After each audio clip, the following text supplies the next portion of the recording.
సృష్టి ఆరంభంలో దేవతలలో శివుడు యోగీశ్వరుడు, వైరాగ్యమూర్తి. ఆయన భార్య సతీదేవి దక్ష ప్రజాపతికి కుమార్తె. దక్షుడు విశ్వ సృష్టికి అధిపతి అయిన శివుని తపస్సును అర్థం చేసుకోలేక అతనిపై గర్వంతో కూడిన ద్వేషాన్ని పెంచుకున్నాడు. ఒకరోజు దక్షుడు ఒక మహాయజ్ఞం నిర్వహించాలని నిర్ణయించుకున్నాడు.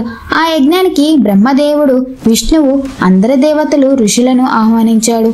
కానీ శివుడిని మాత్రం ఉద్దేశపూర్వకంగా ఆహ్వానించలేదు. సతీదేవి దీనిని తెలుసుకుని తండ్రి ఇంట్లో జరిగే యజ్ఞానికి వెళ్లాలని కోరింది. శివుడు మనల్ని గౌరవించిన చోటికి వెళ్ళకూడదని చెప్పిన సతీ తండ్రి యజ్ఞమని భావించి వెళ్ళింది.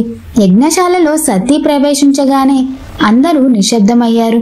ఎవరు ఆమెకు సత్కారం చేయలేదు. దక్షుడు ఇలా సతీని చూసి, నీ భర్త శ్మశానవాసి, భూతగణాపతి, అలాంటి వాడిని భర్తగా ఎంచుకున్నావు అంటే నీకు సిగ్గులేదా అని చెప్పాడు. ఆ మాటలు సతీ హృదయాన్ని ముక్కలుగా చేశాయి.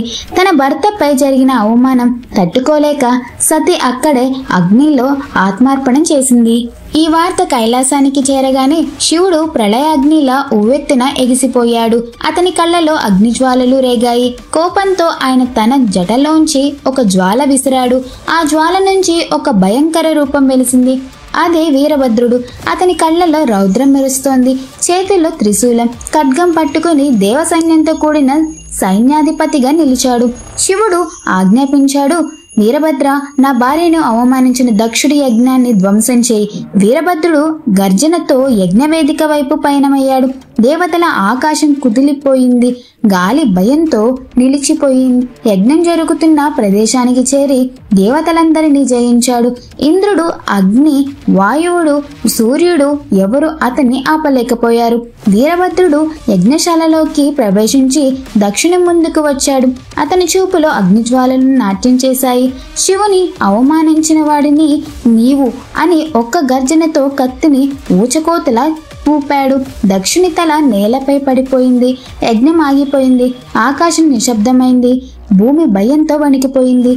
దేవతలు శివుణ్ణి శాంతింపజేయాలని ప్రార్థించారు. కొంతసేపటికి శివుడు క్రమంగా శాంతమయ్యాడు. ఆయన దక్షుని శరీరానికి మేకతల జత చేశాడు. దక్షుడు పశ్చాత్తపడి శివుని క్షమించమని వేడుకున్నాడు. శివుడు దయతో క్షమించాడు. యజ్ఞం పునరుద్ధరించబడింది. వీరభద్రుడు శివుడి రౌద్ర రూపం. ఆయన ధర్మానికి రక్షకుడు, అధర్మానికి శిక్షకుడు. ఆయనను ఆరాధించే వారిలో ధైర్యం, న్యాయం, భక్తి పెరుగుతాయి. వీరభద్రుని కథ మనకు శివుని శక్తి, సతీదేవి భక్తి, ధర్మం శాశ్వతం అని తెలియజేస్తుంది. మా వీడియో కనుక మీకు నచ్చినట్లయితే లైక్ అండ్ సబ్స్క్రైబ్ చేసుకోండి. Thank you.